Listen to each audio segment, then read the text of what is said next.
so much. Okay. In a good way. Okay. We tend to do things. It's okay. That's why it's called stimulus. But so to go back to the beginning, if I didn't say it before, or you haven't realized, Marrakesh and Todd are married. My husband and wife duo, and they run Broom's Gallery, and they only show their own work, or they tend to the majority of their work is their own. Mm-hmm. And what I mean to say is, you produce work, and then you perform it in your space. Yes. Most. We early on we had our other artist friends.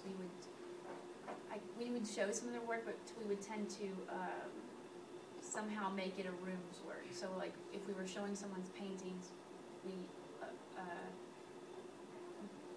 went and shot him like painting and sort of tried to interpret the idea or the theme of his painting through video. So we created this sort of like the motion of painting, or what it's like. So there was always a rooms element to it if we did have somebody else show their work. We had to be related to it in some way, or believe in it, or. But that's not totally. We have curated friends shows and had people come and like we had hotel performances and stuff like that. Yeah. But I mean, we can talk about this in a little bit. But the thing we come at it is we've actually had a lot of artists come to us and be like, some would even call us a vanity gallery once. Like maybe people who are into the arts might, someone who maybe is further along, because we come at it from a theater world. We came at it. The way we've always known it is, you find a space and you produce your work. You know what I mean? So then that's what we started doing, and then people started coming like, well, how do you curate? I'm just like, curate, I'm producing a show.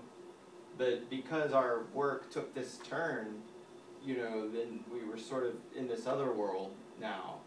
And people were commenting on us, saying things that we weren't liking. So, I mean, not that the work was bad, but that we were doing things like having a vanity gallery, which Todd and I took very personally. I didn't like that at all. Because I just thought, that's what we thought you should do. I don't understand why you would just wait around for someone to show your work. You should just show. No, what I love about you guys is that you have a very organic approach to things. So you come from a theater background and you produce work that you like, and you don't worry about what it necessarily is classified as, or what it's actually, if it's theater, or if it's performance art, or if it's visual art. Because I just know your introduction itself, the reason I wanted to recap was because I was really thrown off by so much noise and so much happening that I didn't listen to a lot of what was said, but I know a lot of it, or I assume a lot of it. And so you guys met, and were getting your degree in theater, and then fell in love, and then I mentioned that part. You were listening. You got it. Subconsciously, you got it. Yeah. So it does. You have an approach of just like kind of flowing and spitting, and earlier you said something about like vomiting out just information. And is it your concern? Are you ever concerned about like how it sounds or what is actually coming out? Actually, I don't know. Is there, I guess, a conversation that we all can participate? Oh yeah. I guess the way I read this is, nowadays we get so much information. So when I participate in any of the performances, I kind of feel like I am in a room where a radio is on, a TV, and music. I hear the neighbors. And that's kind of the environment in which we live. So it is a noise, but you kind of have to tune in into what you want to hear. And I think it's the type of organic work that they do, because it is how it is. Yeah. At least that's how I see it. No, it's true. And when we always say it's about little threads. We're not concerned with a huge narrative. We kind of like these little, like if maybe you only heard one sentence out of here clearly, that's fine. But how many speeches do you go to where the person doesn't do it this way, and you Spoke for- still didn't get half of it. Yeah, I'm you don't sorry, remember that's what just they- how it yeah, goes. You I don't mean, remember what they said. this little, And we like texture, and like we like Yeah. we like the sound of that, and the sound of this, and you know, and the serendipity of he's screaming and I'm going shh, totally by accident. We didn't go. I think the idea that Todd's really into right now, this idea that meaning is something that we sort of impose on. It's an accident that happens, really, and so meaning was happening in some of the things that we were doing with, and we didn't intend for it to be that way, which is lovely. We just loved practicing this at home because it was different every time. Like It's also a bit of an goofy like homage that, and I liked to John Cage, the noise. who, when he would give lectures about indeterminacy, as opposed to just going, well, indeterminacy is this, whatever, he'd bring in a collection of quotes and then give himself a time per quote. So if the quote was long, he'd have to say the quote very short. So And what's weird is his speech had, what's interesting about him is his speech had nothing to do with, had nothing to do with he didn't say, I create Indeterminate music word. like this. He was like saying, I went on this trip and there was a butterfly, and so like the speech had nothing to do with anything. It was really, and it's just mesmerizing to listen to. And then all of a sudden these crazy noises will happen because he had a sound person there, like doing just random like sounds that you're just like, wow, you know. And he'd speak really fast or he'd speak really slow. Might be an interesting. Does everyone know who John Cage is and what he did? Or just to go. Well, I mean, back yeah, he a was little. a composer, artist, mainly probably known for his music. I mean, he also did some visual art, but, you know, and probably these people would know more about him than I do, but I come in with, I came into him more through Morton Feldman, who was another composer who was used indeterminate work to determine his music. And so these guys are, you know, sometimes I always feel sheepish bringing him up, because, you know, there's always some, you know, middle-aged white guy talking about, you know, John Cage inspiration on their work, you know, but really, like, having conditions set down, like, Morton Feldman's even a little more pedantic about it, to the point of, like, okay, here are these notes I need you to play. Now, you can play them for as long as you want, but, you know, play them in this order. On another piece, it would be like, play in whatever order you want, but you have to play it this long. Or play it, you have this degree of, you can play it soft, you know, between this level of softness, you know, and excuse my idiocy with music. So we come from an acting background, so what I would always see in theater classes, I always found the exercises much more interesting than the plays.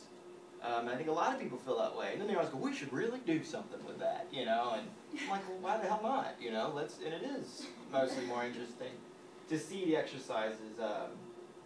And because I like, you know, there's a million ways to say hello, you know? If I just say hello, hello, hello, hello.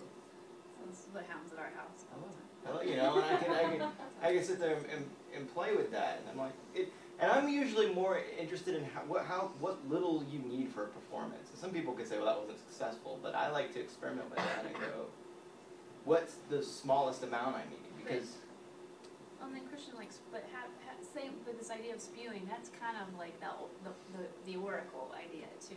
When we get to the next thing that we want to show you is sort of another direction of this idea of like there's this set of rules, and we post them for the audience so you can follow. You could actually take it home and do it yourself if you want to. So there's a set of agreed upon circumstances and things, and then we have these actors perform this based on these rules that we've set up, and all yeah, these, that's what all this these is. So conditions too. So. in this one, you'll see where we took 5 or 6 actors and said, you know, talking about the iPhone thing, we said, go observe monologues, go bring in like people saying bits of literary from you know, bring in something from a book, bring in movements that you observe, like, you know, working class kind of movements of, say, maybe a fast movement, slow movement, and then we made abstract movements as well as did some of the oracle kind of stuff. They didn't memorize that and then put on iPods and performed these bits on cues that were in a random playlist. So we're just using iPods and iTunes randomized playlist. But there would be different combinations. So you might do some guy working on his golf swing while you're doing your literary component, or you might do someone washing their car, but it's someone you overheard at a bar. So, and we had them blindfolded and do this for 3 hours. And then the next, well, then I'll just kind of So we can kind of talk and stuff. talk. So this is, it's called, I've always hated the title. I called it Meaning Machines. It's really awesome. And the audience He just went through another growth spurt, but through yeah, that if they small. want to. He's a runt.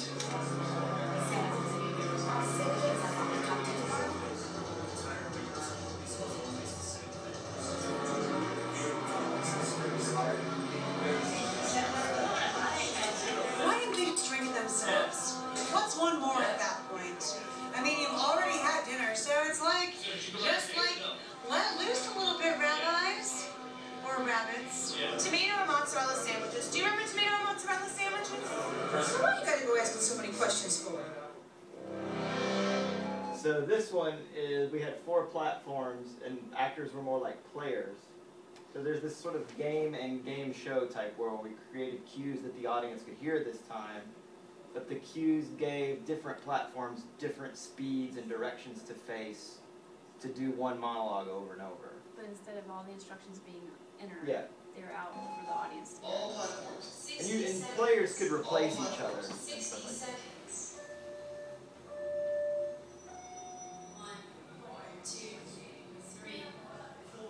So they all had the same move, the same monologue.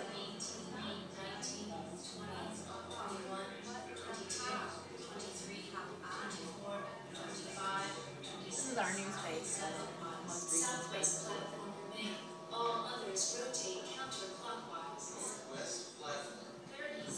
So they would also get cues that would turn them and rotate them, so that you were getting variations of the monologue. It's all random, so sometimes we'd get stuck and we'd just be like rotating for like 10 minutes. Because I did this too, and it was just like, you know, like it was. So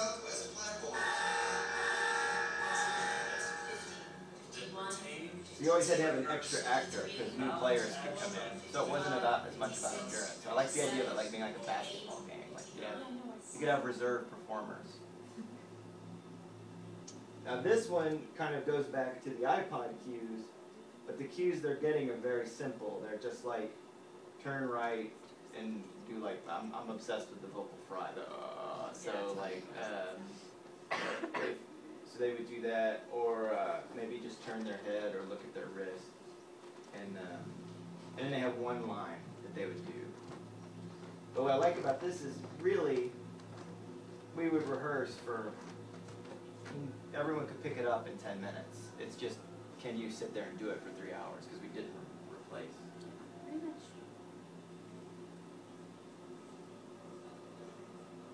Most of it's very endurance oriented. Like, if you're in the piece, you're going to be in it for 3 hours. You don't get to go to the bathroom. You don't get to stop. It's all over for you. Am I as much as... They're usually small gestures too, right? Yeah, pretty solid.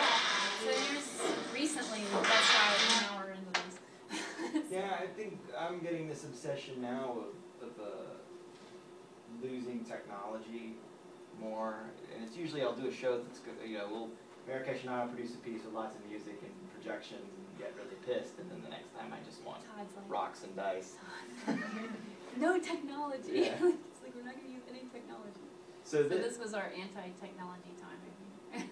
And these actors like roll dice, and the dice dictate the lines they're saying. It dictates the order of lines, and then in one word is a variable word, and they have 6 lines they can pick from depending on the dice. And then the dice also give them the emphasis. And so they're saying variations of I blank you, like I love you, I hate you, I want you, I need you, I feel you. I think those are the ones. And then one of the dice would be like put it on the first, the second, or third. So I feel you, I feel you. That was hard to do. And then there were Hard different to orders, learn. like you feel I feel you. It's like a bad math problem. I hate math. It was, And you know, it would like blow your mind when you roll the dice and you're like, trying to like figure out, you know. It took me a long time to learn that, I think. and then they do this thing if they roll triples. But again, I like this idea of gaming. This kind of is they roll triples. They sing a song according to the cards The they deck have. of cards. So like diamonds is like Like a high pitch. like a high, like a, and then like hearts, like You'll a, see.